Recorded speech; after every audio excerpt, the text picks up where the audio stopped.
dia, turma do 8º ano. Espero que estejam todos bem.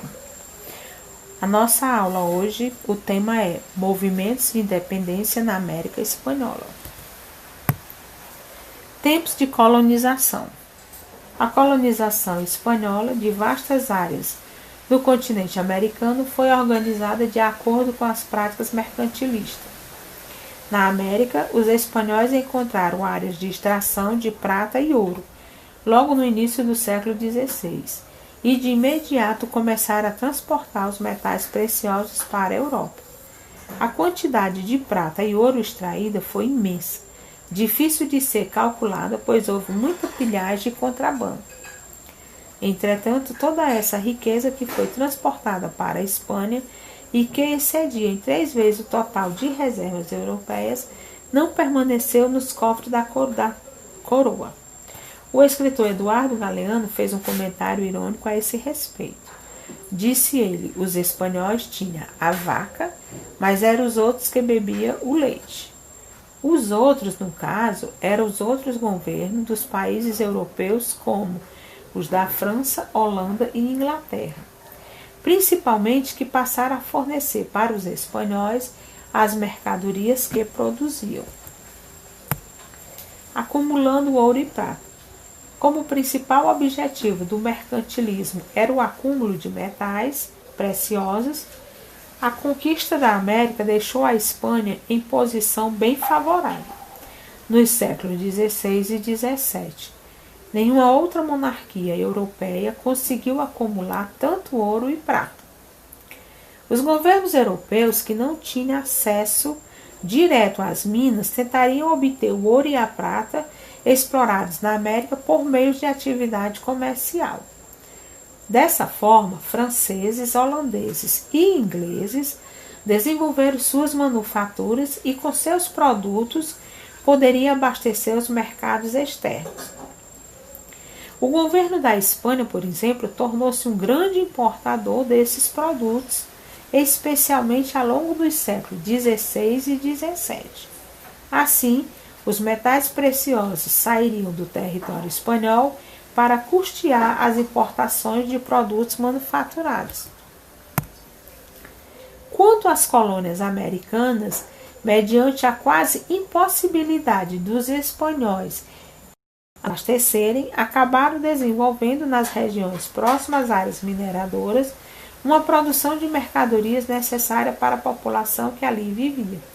Isso gerou um intenso intercâmbio entre vários pontos da América Espanhola. O Império Colonial Espanhol na América, ou seja, as áreas de colonização espanhola, era muito grande, abrangia desde a parte atual, América do Norte, até o extremo sul do continente. Dentro desse vasto território havia áreas de maior interesse, como os territórios habitados por astecas e incas, que já existia uma extração sistematizada de ouro e prata. No restante do território colonial, as atividades econômicas estavam relacionadas à agricultura de subsistência e de importação. Relações de trabalho na América Espanhola. Nas áreas de colonização espanhola, na América, o trabalho das minas passou a ser realizado pelos indígenas de forma compulsória. Nem todos eram escravizados, mas a escravidão estava presente. Havia variadas formas de trabalho compulsório, como a encomenda e a mita. A encomenda era um privilégio recebido da coroa espanhola por alguns conquistadores, os quais poderiam utilizar a força do trabalho dos indígenas. Em troca, os indígenas nada recebiam, porque para os espanhóis, os conquistadores davam-lhes proteção ao mantê-lo nas minas, e eles, por sua vez, ao trabalharem de graça, pagavam pelos ensinamentos religiosos que recebiam. A mita consistia em deslocar uma parcela da população de uma comunidade para trabalhar compulsoriamente nas minas. Essa prática fazia parte do cotidiano dos incas, mas era realizado em épocas e condições especiais, de maneira que não comprometer a produção agrícola voltada para a subsistência dos habitantes do Império Inca. Entretanto, os espanhóis tornaram a minta uma instituição permanente ao deslocar a maioria dos indígenas para o trabalho das minas. Como consequência, os campos não foram cultivados, o que acarretou o problema de desabastecimento, levando muitos homens e mulheres indígenas à morte. A casa de contratação. A atividade comercial monopolizada era a atribuição de um órgão que ficava na metrópole, a casa de contratação, encarregada de tudo que fosse relativo a essa atividade. A casa de contratação determinou a obrigatoriedade que os navios, tanto nas colônias como na metrópole, saírem e chegarem apenas de alguns portos. Os portos que deviam ser utilizados na América eram os do México, Veracruz, de Cuba, Havana, do Panamá, Porto Belo, da Califórnia, Cartagena. Na metrópole, ou seja, na Espanha, seriam utilizados os portos de Sevilha e Cádiz.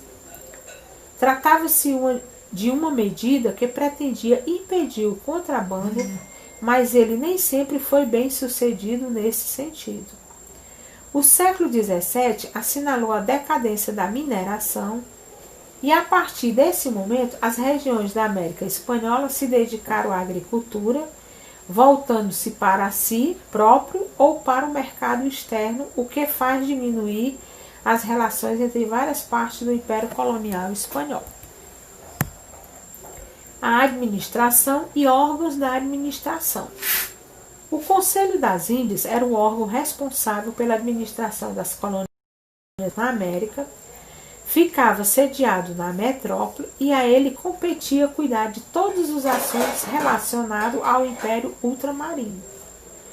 Nos vices-reinados, a maior autoridade era o vice-rei, representante direto da coroa espanhola, com atribuições bastante amplas, militares, políticas, financeiras, entre outros. As outras divisões eram as capitanias gerais, administradas por um capitão-geral, nomeado pelo rei espanhol da mesma forma que os vices-reis. De modo geral, os vices-reinados foram constituídos nas regiões de economia de exportação, ou seja, eram áreas fundamentadas para a economia metropolitana. As capitanias foram criadas nas regiões estratégicas para a defesa dos vice-reinados e em locais onde as populações indígenas não estavam totalmente subjugadas. Nos vices-reinados e nas capitanias gerais estavam instalados as audiências, tribunais chefiados por um ouvidor. Com o passar do tempo, elas assumiram as funções maiores. Já nos municípios, a administração estava a cargo das câmaras chamadas cabildos. Seus membros, denominados regedores, eram eleitos de forma indireta pelos que deixavam o cargo.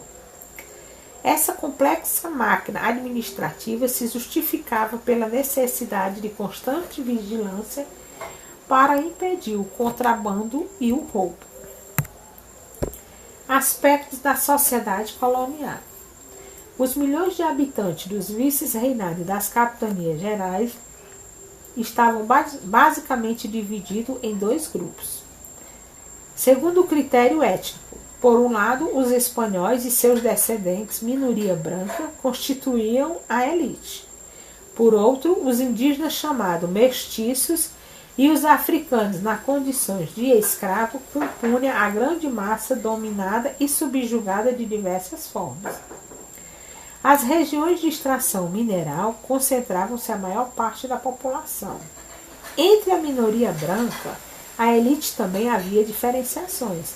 Aqueles que tinham nascido na Europa e se mudaram para as áreas coloniais da América gozavam de inúmeros privilégios que os brancos nascidos na América não possuíam.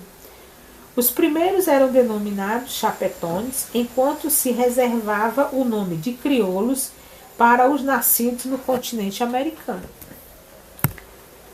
É interessante observar que essa distinção também existia na América de colonização portuguesa.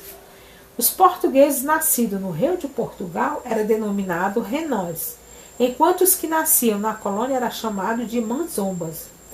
Os chapetones podiam dos cargos públicos da justiça e do alto clero. Já os crioulos, apesar de constituírem um grupo econômico poderoso, pois eram donos de minas e de fazendas, não tinham direito à participação política, exceto em cargos inferiores. Trabalhadores e vida cultural. Os chamados mestiços eram resultado fundamentalmente das uniões entre europeus e indígenas. Eram livres e dedicavam-se às atividades artesanais, ao comércio. Por sua vez, africanos na condição de escravo foram trazidos para as áreas de colonização espanhola na América devido à diminuição brutal do número de indígenas. Trabalhavam na agricultura de exportação.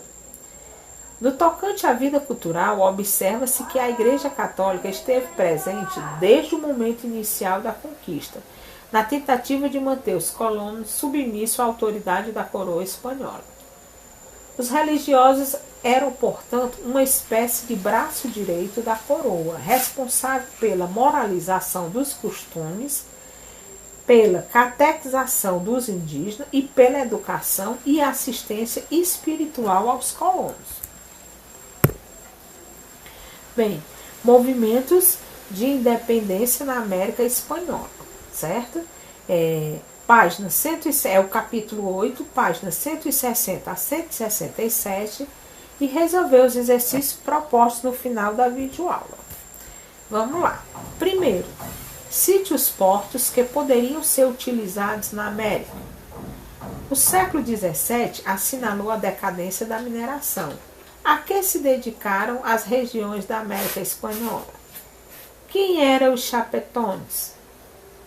Quarta, descreva os mestiços e o que eles faziam. Quinta, qual a função dos religiosos?